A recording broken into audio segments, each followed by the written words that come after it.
Hey, what's up everybody? I'm DJ Alex Brown and welcome to today's video.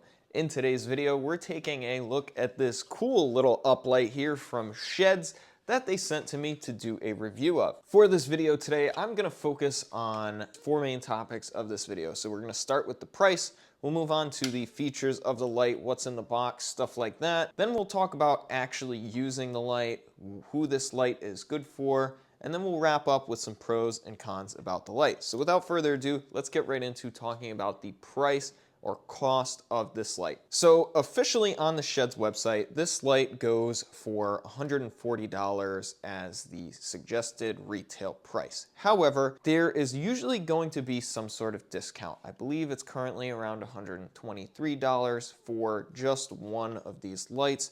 Of course, they also offer packages with charging cases and different numbers of lights. Now I do just have to mention again that the price can change from time to time just based on whatever discount they have going on at the time. So make sure you check out the SHEHDS website to see exactly what the current going rate for these is. Make sure if you do want to purchase some of these that you use the affiliate link that I have in the description. That will help to support the channel and doing these review videos. If you use that link, we'll get a small commission of the sale. This is a HEX LED uplight, so you do have full color control on that red, green, blue, amber, white, and UV. So you can do a lot of different things with this light.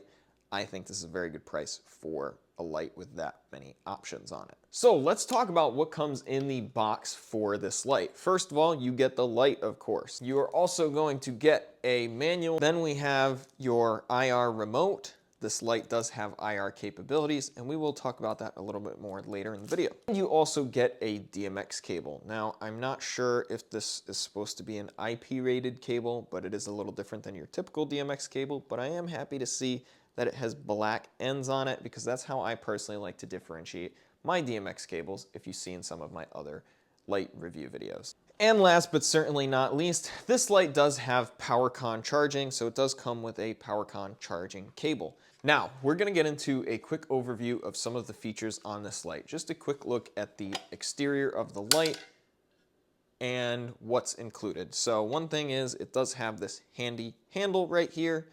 And then below this handle, I'm not sure if you can see it on camera, but there is a plexiglass of sorts, a protector of the LEDs. This is a little bit different than the uplights I have currently. There is nothing to protect the LEDs.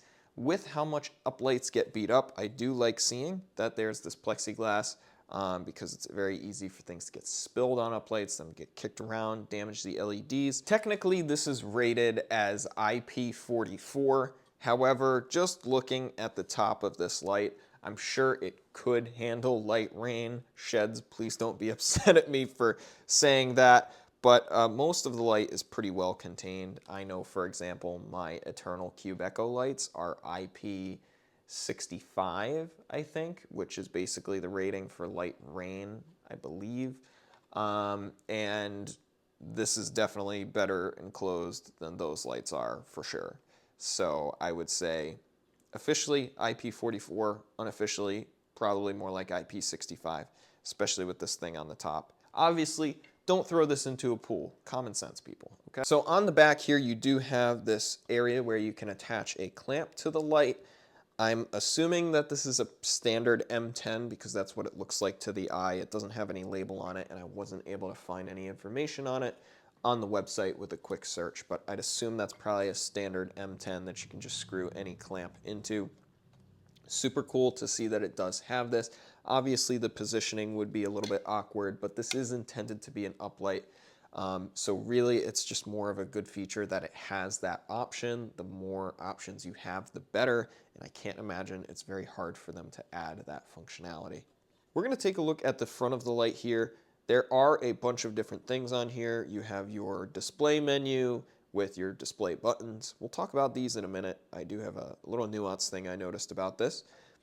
You have your LED indicator light for the wireless DMX, and then your wireless code selector, and the IR receiver light. There's also a little hole where the microphone is for the sound active. There is this lever here, this button you can push in, and that releases the foot on the bottom of the light, which will take us down to the bottom of the light. As you can see, there's this foot. It might be hard to see, but there are little ratcheted pieces in there to stop the light as it goes down. And honestly, I feel like there's the perfect amount of tension on this so that it doesn't just flop out when you hit this button. You have to move it, but it's not hard to move, if that makes any sense. Now, going further down to the bottom here, you do have a on-off switch just for the entire light itself, and then you have a powercon input, output, and 3-pin DMX input and output. The only thing I would note on this is that it seems like it would be basically impossible to plug both your power in and out and your DMX in and out into this light. Now, obviously, with the wireless DMX and the battery, I wouldn't expect anyone to really ever do that.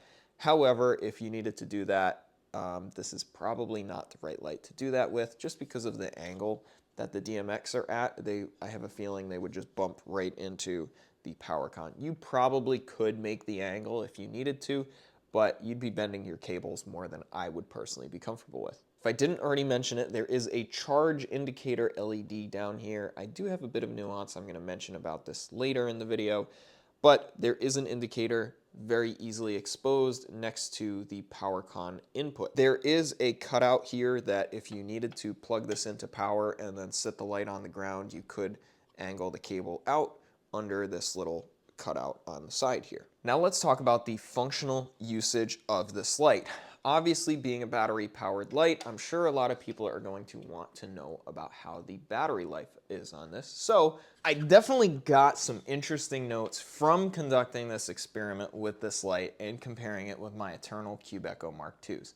So to make this as short and sweet as possible, basically up to 3 colors on this light, meaning any 3 of the LEDs, let's say RGB to keep it simple. This is a HEX LED light, so RGBA, W, and UV, that's amber, white, and UV.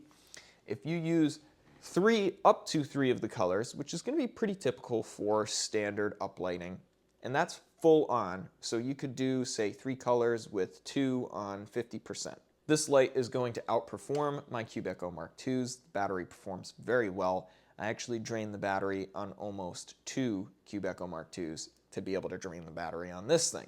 If you're going all the way up to all 6 LEDs at full on, the battery does get depleted significantly faster. So say for 3 LEDs, it's around 8 hours of runtime. If you're on, let's say, all 6 LEDs, you're gonna get closer to 3 hours of runtime. That's still pretty good performance, but my Cube Echo Mark II battery did outlast on all 6 LEDs the SHEHDS one for the same. So the SHEHDS one died first, basically. Seems like the battery chemistry probably affects that.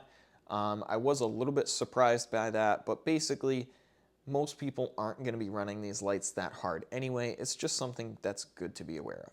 So let's talk about some pros and cons of this light now. First pro I have on this light, easily visible charging indicator right in here. This is super easy to see, and it's not buried deep in the light like I've seen on some other similar designs of light that are basically the same shell. I really like that it is exposed right here, super easy to see right next to the charging port. If you had this upside down in a case, you'd be able to see that very easily. Additionally, it also shows the level of charge on the screen. So it shows, oh, it's 99, 100%, whatever, when you are charging. Now, usually you're probably gonna have the screen down in the case, but if you had it out, say just charging in your dining room, you would be able to see that as well. Also shows the battery level right on the screen, almost like a phone, when you have it turned on, meaning this is definitely a much nicer display, and that's another pro. The display is very easy to use on this light. It's super easy to switch into sound active mode, color modes, fades, things like that. It's just so simple compared to the other lights that I've had in the past, probably because it's a full color LCD display and not just like a character LCD display, but definitely a major improvement, especially at the cost of this light. But I do just want to mention that the wireless is super easy to use on this light. I was actually able to pair it up with my Eternal Cube Echo Mark IIs. They all operate on the same wireless channel, very easy to just press through, get it connected, and actually This light seems to have a auto master slave, where if it detects another light that should be the master, that it will auto slave or sometimes auto master if there's no master control, which is actually pretty cool. I'd be interested to see how that works with a bunch of these lights in a room, but I did put it with my Eternal Cube Echo, and I was actually able to control that light using this one as the master. As I mentioned, the display is very easy to use, and it's also very easy to set this light into sound active mode for dancing or something like that, because that menu is so easy to use. I only have 3 downsides on this light. I am personally not a huge fan of PowerCon. I know it's the way the industry is moving on lighting, but I would have liked to see an IEC in here. A second point to that is that the PowerCon can be a little bit difficult to remove from the light, and of course when you're setting up at a gig, that time is precious to be able to remove that PowerCon from the light and get it unplugged and get it all set up. So I would personally prefer to have an IEC cord, very easy to just pull right out. This is more of a pet peeve than a con, but I am a big fan of a separate wireless DMX control switch on lights, just to save a little bit of additional battery power and be able to easily switch that on and off. Sometimes I use this when I'm doing alternating colored lights for dancing. I'll have half of them off until dancing and then turn the switches on for the wireless DMX so that they can all do the same thing during dancing. That's when I'm doing it without using DMX. There's a lot of nuance to that. If you haven't done that before, what I'm saying probably doesn't make any sense. I would really like to have that tactical switch. I know a lot of similar lights don't have that nowadays, but personally it is something I like about the older lights. Other than that, I really don't have any cons about this light. I think it's a great light. I'm gonna be using it for our events coming up, and I might even buy some more of these to expand our uplighting inventory. So thank you everyone so much for watching this video. I hope you enjoyed it. Once again, if you want to purchase this light, please consider using the affiliate link in the description of the video, which will help to support the channel. Please make sure that if you're interested in other lighting, you check out the other videos that will be suggested in just a moment here to see other videos about lights. I have SHEHDS light videos on the channel and many other lights. And I have a bunch of videos in the pipeline for new DJ lighting products and reviews. So once again, everybody, thank you so much for watching this video. That's going to be all for now. Until next time, peace.